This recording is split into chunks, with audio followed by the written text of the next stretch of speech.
Hello, everybody. Steve here from The Varied Life. I am the retired hobby tech guy who is an expat living in Korea. And it's kind of interesting because some people have been asking me, what do I think about what's going on? With the current, we apparently we have a new president, and that's going to be Trump. He came back. Considering that I'm an independent, I like good ideas from both sides of the aisle. But considering the options that we had, Trump or Harris, I am so glad we didn't have Harris. She just couldn't articulate, she didn't know the definitions of basic words like, business, inflation. She could explain how your precious documents are on a computer and they're stored in an actual cloud, and then the cackling and reverting back to stories that had absolutely nothing to do with the questions that she was asked. Truly an incompetent person when it comes to government. That's just the way it is. Now, on the other side of the coin, we ended up getting Trump. Again, as an independent, if the lesser of two evils, I would take the orange haired man with mean tweets, but you have to admit our economy was a lot better. Matter of fact, with the news that Trump got elected by the Electoral College, which I think is 290 something compared to 220 something that Harris got, the Dow went up remarkably well, and some other things went up. But when it comes to expats, people like myself who are living overseas, specifically here in Korea, what does this mean? And we're going to talk about a few of those things. As I'm dribbling all over myself, yes, it's going to be interesting to see what happens in the near future when Trump comes into office. And if we think back to when Trump was in office before, he did a lot for world stability. He kept talks with North Korea, other countries. There was a stability where he wasn't going to be taking any guff. And that actually played out to the interests of not only the United States, but it had this trickle down effect to the rest of the world. So I'm kind of expecting to see that again. But there's also good sides and bad sides of this in the fact that what does that mean for people in South Korea? It's kind of good because what we'll end up seeing is more stability in the rest of the world. We'll generally see past performance being any indicator of what's going to happen in the future with Trump and overseas and foreign relations is we will get that stability. We will see prices of goods and services come down, I think, especially if he deals with the issue of Ukraine. Remember, he said he was going to fix that. That is one of the things that he would end up fixing. And if he does, what we will see is most likely a return and a decrease in inflation, which also means a decrease in energy, gas, petrol, all of those things, which will trickle out, and that will reduce the inflation, and that will definitely cause stability. So energy prices could go down because a lot of energy that is used in Korea gets imported into Korea, and when you don't have to pay as much, it's a lot better for people at the pump. So I'm kind of expecting that if all things come into play. The last time that Trump was in office in Korea, what we ended up seeing was he wanted America first, which I totally get. I mean, most countries are their country first. They take care of their constituents and their people. So with that being said, Trump was very hard on China. And so he wanted to raise the tariffs with China, have them pay more, which I'm totally fine with. If you want to come play in our backyard or come to the party, you're going to have to pay the cover charge. And I think that's what it comes down to with tariffs and China, especially as far reaching as they are. If you want to play in our house, you got to buy a ticket to get in. And I think that comes in the realm of tariffs and taxes and so on and so forth. So I think that will be good for America. I think also during that time we saw that it was good for business and American businesses, small and medium sized and definitely large scale businesses in the United States. But then you have businesses that have connections to overseas countries like Korea. So since the United States was kind of, lighting a fire under China in regards to tariffs and America first, on the other side of the coin, America at that time had worked with Korea, and instead of having China do all the stuff with microchips and this and that all that fancy technology stuff, they shifted over to Korea, and so there was kind of a big boost in the Korean economy in that regard. So, that's kind of a huge step. And unfortunately, I didn't see a lot of reciprocation with Biden and the Harris, the dynamic idiot duo, in regards to foreign relations. And Harris couldn't even tell you, we won't even go there. Anyway, I think this will be good for Korea. And what we've ended up seeing is that there's two sides to every coin. Now, during his America First, during the first time he was elected, with that is that he wanted Korea to pay more for military service members being here stationed in Korea to be a deterrent from North Korea. So yeah, there's going to be a hike for that, which can cause, maybe some taxes to rise in Korea for South Koreans and maybe for expats like myself. That could be problematic, but it depends on the stability that is brought to the table. So, in other words, you want to use our 28 to 30,000 U.S. troops as a deterrent for North Korea. Trump's idea was, okay, well, you're going to have to pony up a little bit more to do that. We're not gonna flip the bill, but we should also understand that South Korea has given up lands and properties and so on and so forth. They've opened up their military and joint exercises. And so, South Korea has gotten a lot of good benefits from having the United States military here, not only through technology and advanced warfare and so on and so forth, and good working relations. If that does come to play where Korea's got to pay a little bit more, there's got to be some give and take. So that'll be very interesting. Some people are already speculating, Trump's going to pull out of South Korea and North Korea is going to come down and attack. I don't see that happening anytime soon. I think there would have to be a lot of steps before you would see a withdrawal of U.S. troops. I think what we'll end up seeing is maybe scaling back the exercises that we do here in Korea, and I base that upon Trump's first time as president, where he kind of scaled back some of those operations and seen as kind of like, let's just kind of chill out a little bit, And then with his work with the North Korean leader, things were kind of low key compared to what they are now. So, but that kind of ebbs and flows and so on and so forth. What we do know with the previous administration, there really wasn't much attention done into foreign relations with North Korea.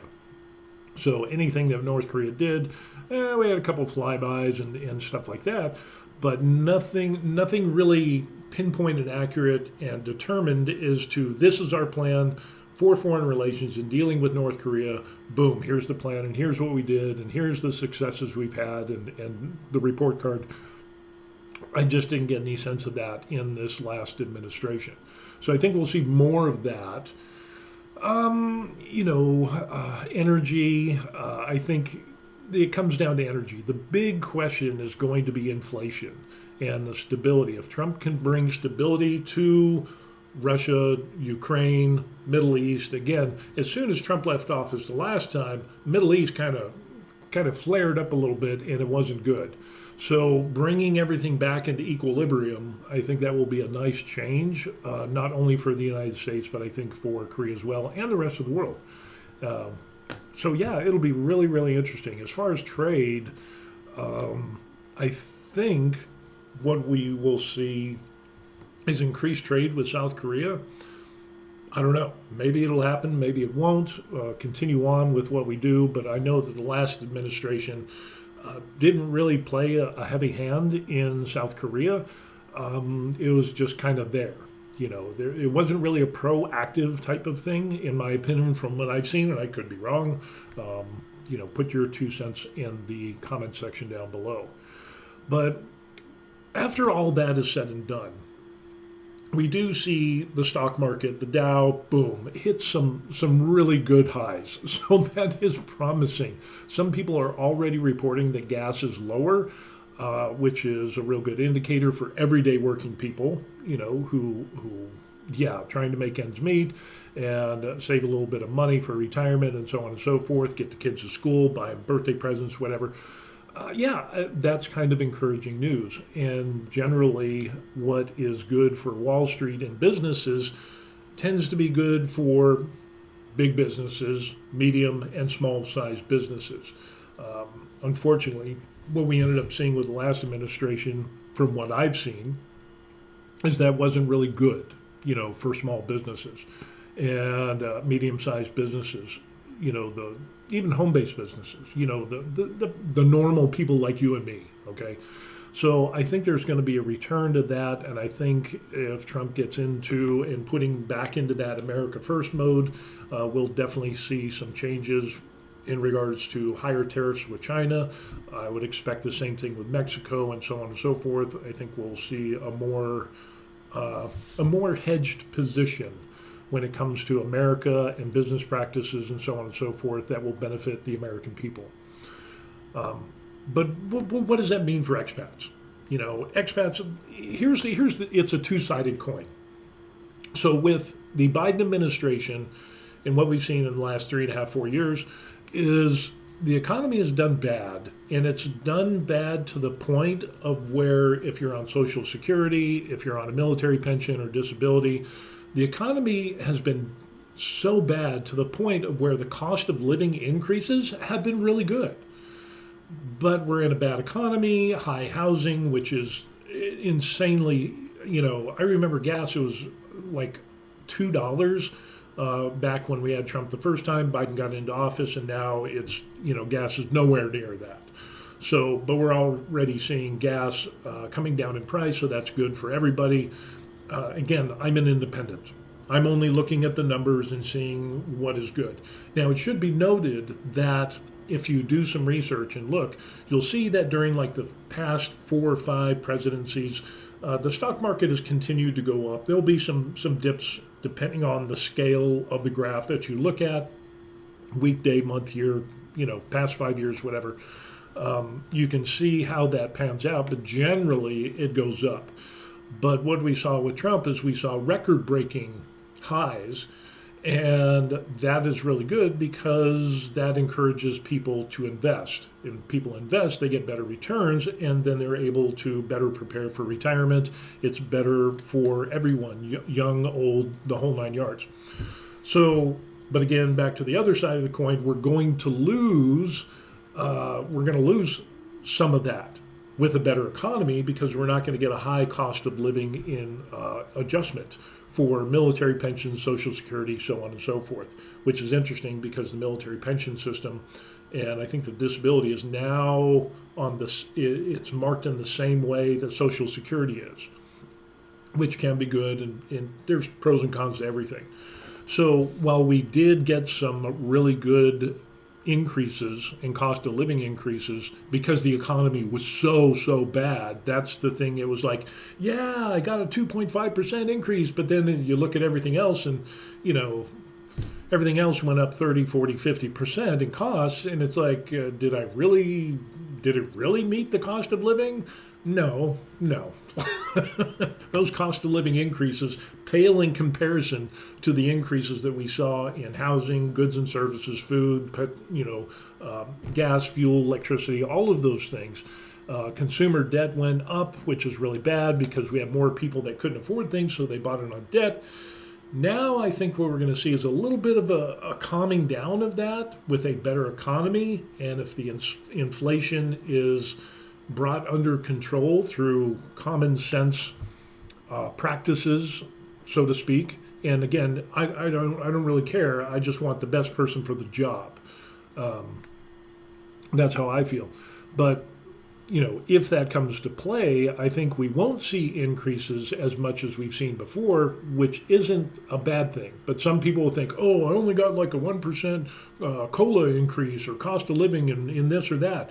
Well, yeah, because the economy is doing really well, and when inflation goes down, your dollar goes further. That's why that's there. Okay, so what does this mean to people like me or other people that are expats overseas?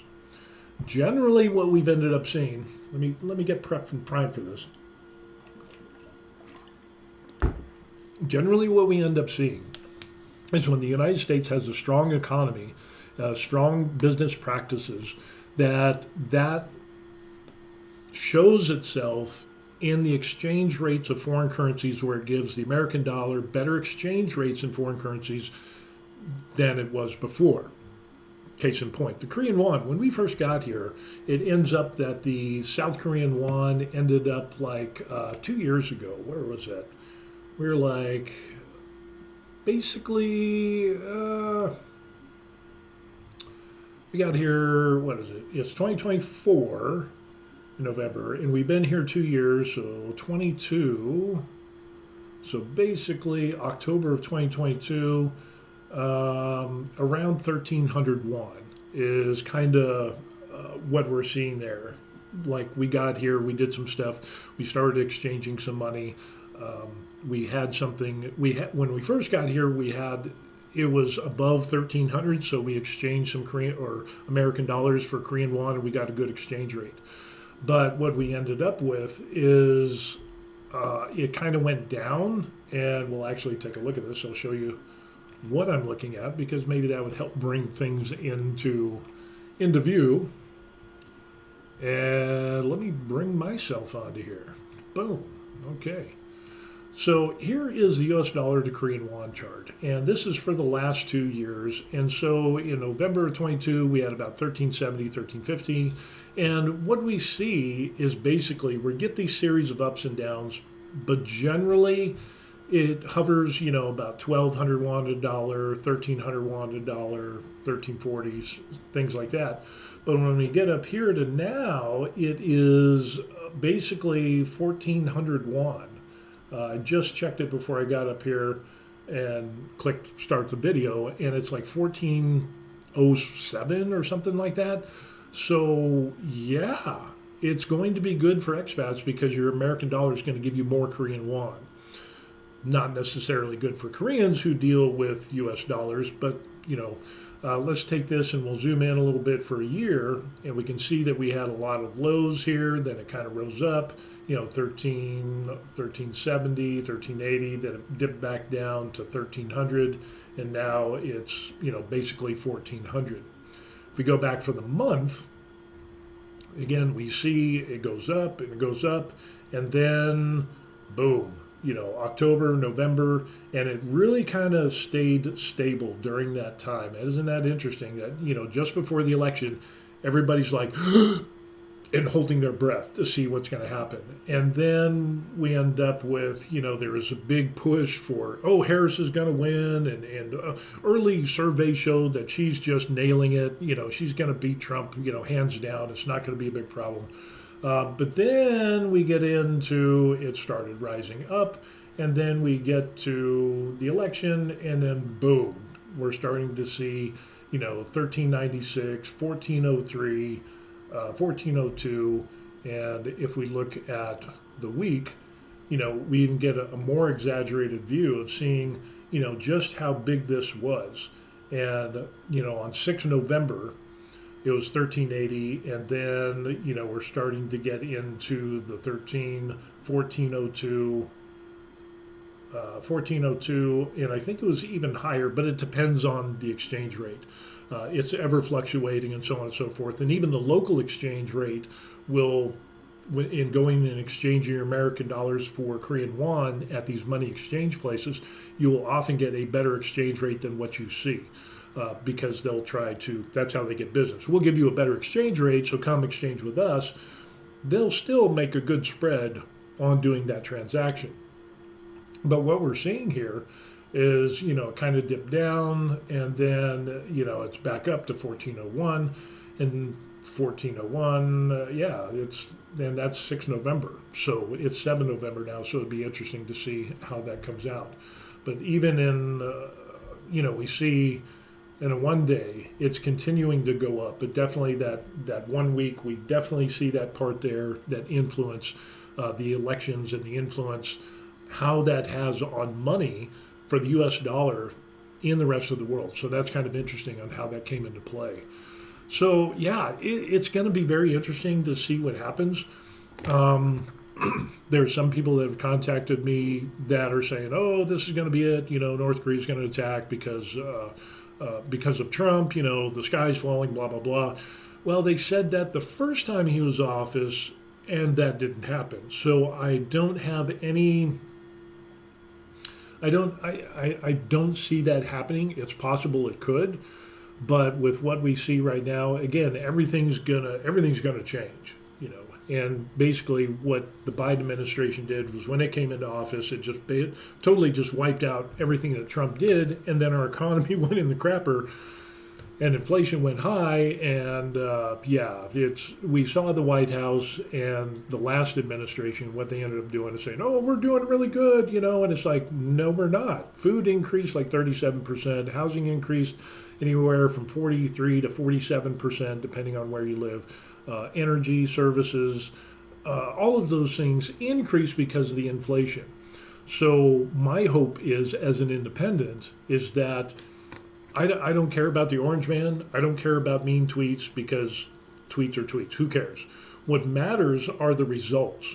So it's kind of, think of it this way. If you have a kid that has orange hair and dresses crazy and he's wild and obnoxious, but he goes in and takes the SATs and damn near, maxes out the score, I don't really care what he looks like.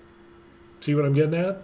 Yeah. I don't care if the guy that I hired to do the tile in my bathroom and kitchen and redoes everything, he's got tattoos all over and he's crazy, wild orange, pink hair, whatever it is, has nose rings, whatever, the plate lip, the whole 9 yards. I don't really care about all that. He's an individual. And if that's what makes him happy and he's secure in himself, I want to see the results. So that's what I'm about. And I think with the results that we saw before when Trump was president, and there's things that I didn't like about Trump. I'm not a diehard manga fan or whatever. There were some things that I disagreed with, but then I disagreed with pretty much every administration that's been in office. So take that for what it's worth. But what I do end up seeing is that the proof is in the pudding. In the last administration, we didn't see a lot of promises being kept. Oh, we're going to fix the economy. Oh, gas is going to be cheaper. Food's going to be cheaper. And it was the exact opposite. And there was no controls. There was no policies or administration or movements toward getting those things and making those promises come to fruition. So it'll be very interesting to keep an eye out on Trump and see what happens. So the good thing is, with the American dollar being America first, is that the US dollar to whatever foreign currency, you will get a better exchange rate, which means your dollar goes farther. That is really good for people on fixed incomes or fixed retirements. Hey, you get more money. What are the odds?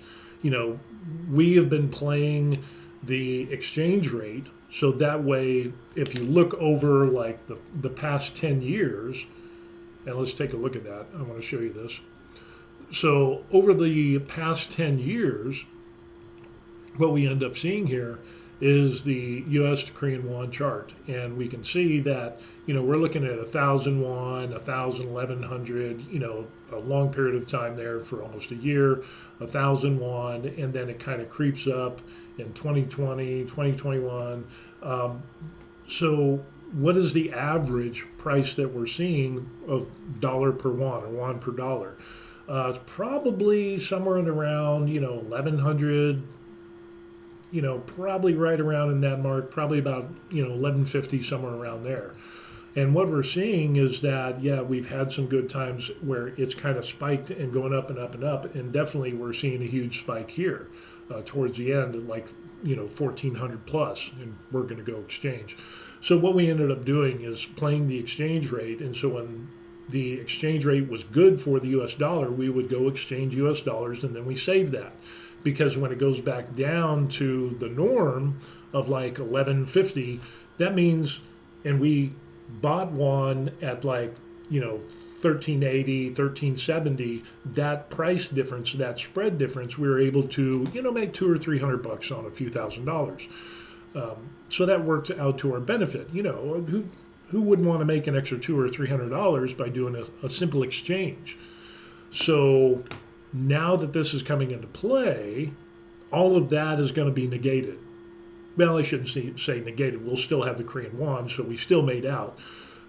But coming into the future of getting higher exchange rates, that means we're going to be able to buy more with our converted US dollar, and it will be a little bit less beneficial for the Koreans if they want to buy US dollars. So, but then again, that might mean more for the Koreans doing business with the United States, and where they can, exchange and get US dollars for their goods and services. That would benefit Korean businesses and people and so on and so forth. So again, there's two sides to every coin when we're looking at this, and it'll be really interesting to see how this pans out. With that being said, I am an independent. Okay, I'm not a red hat, manga, whatever wearing person, fanboy. I am an independent. I look at results and what individuals have done in the past and what they've done in the present. And unfortunately, the past administration just didn't meet the mark of what I would say would be acceptable governing of the United States. It was just lacking, and I'm so glad that Harris didn't get elected, because she's totally clueless. I mean, that would make me forever want to stay out of the United States. Not that I'm planning to go back to the United States, but if that happened, I would definitely write off the United States. So I'm kind of glad that this has happened, because not only is it good for America, but it's good for other countries as well, at least based on past performances. So yeah, Orange Man, bad hair, mean tweets, blah, blah, blah. He's not a politician. He's a businessman. And so compare that to Harris, who's never had a business, well, except, being a side chick and doing that whole thing in the past. It's like comparing apples to oranges, but I would say it's like apples to rocks. There's just no comparison. So, and that kind of bugs me about politicians anyway, regardless of they're Democrats or Republicans. If you've never run a business in your life, if you've never had a real job and you've just been college educated and now you're in government and you're sucking off the government tit, I pretty much don't like you. Because, and especially when your net worth goes up monumentally because you did 4 years as a representative or, congressman, senator, whatever, vice president, speaker of the House. You have people that got into government and making $174,000 a year, and by the time they're done with their first term, now they have multi-million-dollar portfolios. That tells me something's wrong with our government. And I truly believe that we should have term limits for everything. Okay, not just the president. Nancy Pelosi is a case in point. She should have never been in office that long.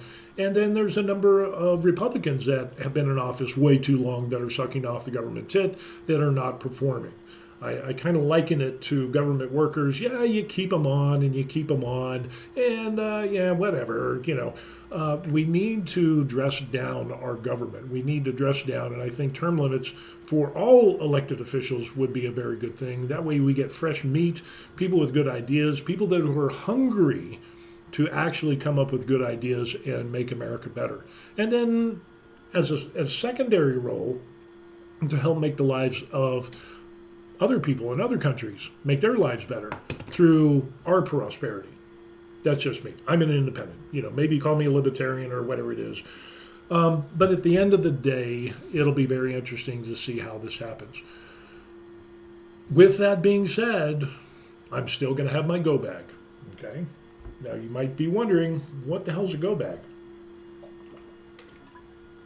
A go bag, it's an emergency bag to where if hostilities or natural disasters happen here in Korea, my wife and I, we can grab our go bags and we'll have our important documents, it'll have money, it'll have the things that we need. And basically, do you remember the movie Heat with Robert De Niro and Val Kilmer? Awesome movie, incredible movie. But it ends up that Robert De Niro says, hey, as soon as you get the word, you get 30 seconds and you drop everything and go. You know, don't hesitate, just go at the drop of a hat, is basically what he's saying. Well, that's what the go bag is, or your Bob, your backup bag. Bob, I can't even remember the name of what Bob stands for. But anyway, your backup bag. Your emergency bag that you would grab so that if you have to evacuate a country quickly, I would leave all this stuff here, grab my go bag, and we have food, a few days worth of food, we have clothing, we have important documents. That would include like birth certificates, bank accounts, bank account numbers, all of that stuff. And of course comes into play that if something really, really bad happened, what would we do with our money that is in the Korean bank? Well, maybe we try to transfer that. In a worst case scenario, you wouldn't be able to. So that's kind of why we minimize the amount of money that we keep in a Korean bank. We keep it most in an American bank, which is on post at the military base. So if we ever have to leave, the good thing is that, we could go to some other country. We could go back to the United States. I really don't want to do that. But again, there's an exit plan in case something happens, and that's where the go bag comes into play.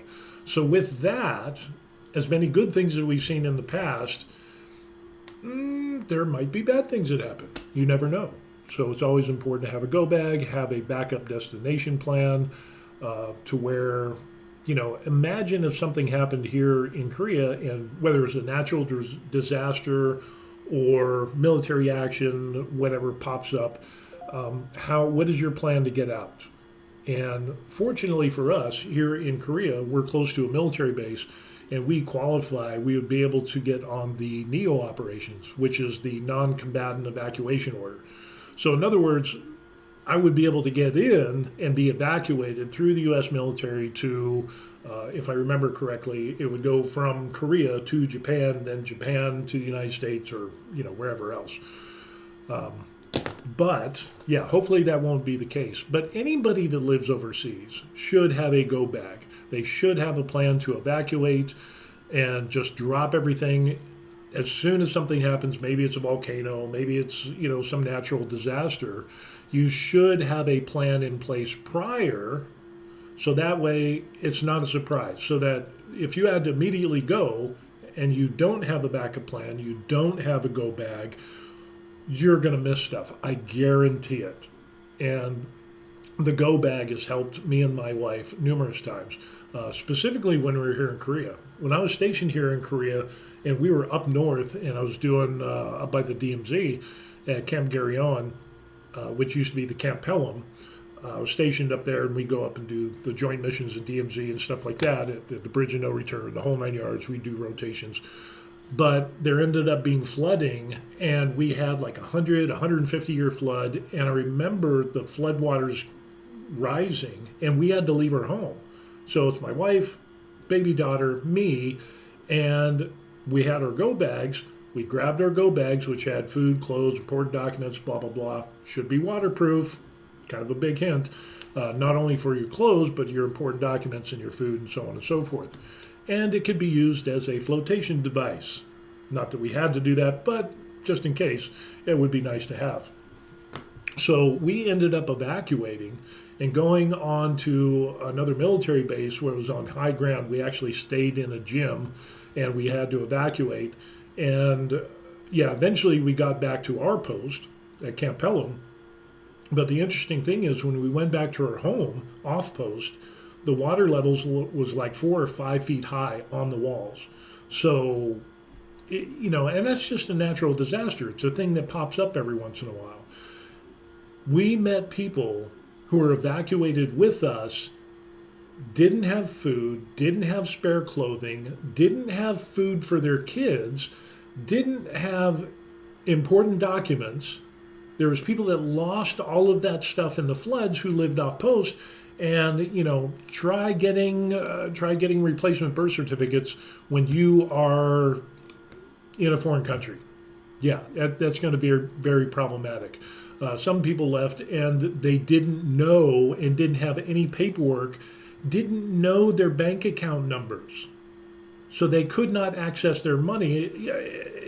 So you can imagine for getting clothes and diapers and food and all of these things that they should have done beforehand, and then they left and they had nothing. Yeah, we ended up sharing some of the food and some of our things from our go bags with a couple that was next to us because they had a small child.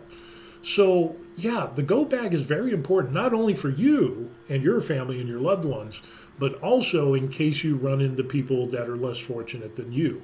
So it's kind of that whole Boy Scout be prepared thing, be all you can be, the old Army adage, be all you can be for you and your family and for others. So I think it's very important that you have a go bag, an emergency bag, a bug out bag. That's what Bob stands for, bug out bag. Man, I've been gone so long. But yeah, it'll be very interesting to see where this goes, but we're already seeing some improvements in the market. We're definitely seeing improvements in regards to the exchange rate. Again, we're looking around the 1400 mark, whereas before it was 1200, with kind of like an average of about 1100 over the last number of years. So, that'll be good. It'll be good for the people who have US dollars and exchanging for Korean won, because your won will go further because you're getting more won per dollar. And the same thing, I think we'll see these same things with Japan. You'll get more yen, Japanese yen for the dollar, so you'll see more tourism for Korea, Japan, other Asian countries, and I think it'll be a good thing. Hopefully, unless we get another pandemic, by good Lord, hopefully not. Please. Pray, send good thoughts, vibes, whatever. Let's never do that again. So anyway, what do you think is going to happen? Now, I know there's a bunch of people that are on the left that are saying, oh, the world's going to end. Well, they said that was what was going to happen last time, and it didn't. Then on the other side of the coin, you have a bunch of Republicans that are saying, oh, this is going to be the greatest thing since sliced bread. And we know that wasn't the case as well. So what I look for is a stable economy, good for our country, and then as a secondary, it's good for other neighboring countries as well. And so, yeah, definitely looking towards the stability. If we can get the Ukraine thing under wraps, get some more stability in regards to North Korea and China, and I think through that, hopefully during this administration, they'll be able to do that. We were doing good last time. There were some things I didn't like, but then again, nobody agrees with somebody 100%. I don't even agree with my wife 100%. She definitely doesn't agree with me 100%, but we still make it work. So that's what I enjoy about our government and the republic that we have. So as an independent expat who is living in Korea, I would say we're doing okay now. I think we'll be doing better, especially when Trump gets into office. It'll be interesting to see what his foreign policy is for China, Japan, Korea, all these other countries, Ukraine, Russia. Especially now that North Korea is getting involved in Ukraine. I think the last report we saw was that North Korea was sending about 10,000 or 1,000 or 10,000 troops to Ukraine to help Russia. Man, can you imagine that? Ugh, crazy. Hopefully some stability comes into play. So that's what we got going on. It is what it is. Now, I know there's a bunch of people who say, oh, if Bad Orange Man wins, I'm going to move to, Canada or whatever. They said that last time too. And, vice versa. You had people that said, oh, well, if Biden wins, I'm going to leave the country. And a bunch of people didn't. I left the country. I'm still an American citizen. I left the country because it afforded me the opportunity to retire early and my dollar would go further than what it was in the United States. And again, as an independent, I like that opportunity. And being a U.S. citizen affords me that opportunity to retire early, get favorable exchange rates, lower prices for housing, food, all of that. Yeah, it's even though inflation is here in Korea and prices have gone up, it's still better here than the prices we were paying in the United States. So, yeah, and being able to retire early was kind of a big thing that we were looking for, and we were able to do that here. So, with that being said, put what you think in the comment section down below. Again, remember, I'm an independent. I'm not a Trump fanboy. I'm not a Harris fan or Biden fanboy. I'm kind of in the middle of the road for the common sense. That's where it's at. So if we get into name calling and all that stuff, I don't want to hear it. You can have your opinion, but if and you know, it's like I said, you can call Trump whatever you want, you can call Harris whatever you want, but let's not attack each other. Okay, it's you know, it's just not worth it to lower our standards and to lower ourselves to be less mature and less civil. We can still be civil and have a good relationship with each other, and we can believe in opposite sides of the spectrum, but we should have respect for each other as human beings, and I think that's what's really important. We survived all of these years in the United States, like what, 300 years, whatever it is, with ups and downs and changing of administration. We see it in other countries. Hell, Korea's been around for like what, 10,000 years, something, and they've had changes in administration, the way they do things, you know, occupations and so on and so forth. But the thing I like about Korea is that they're kind, they're polite, they're respectful, more so than what I see of people in the United States, in my experience. So I think if we took some of that and we kept it and we brought that back into America, I think that would be a good thing as well. You know, care about your neighbor and respect the life, liberty, and the pursuit of happiness, and don't infringe upon the rights of other people. And let's have good ideas and walk towards good results. That's where I'm at. So, anyway, with that being said, you can like and subscribe to my channel, The Varied Life, on YouTube, which I would appreciate. I have the link in the description box for buying me a coffee if you want. If not, at a minimum, please like, subscribe. That would help with the YouTube algorithm. And I need all the help I can get.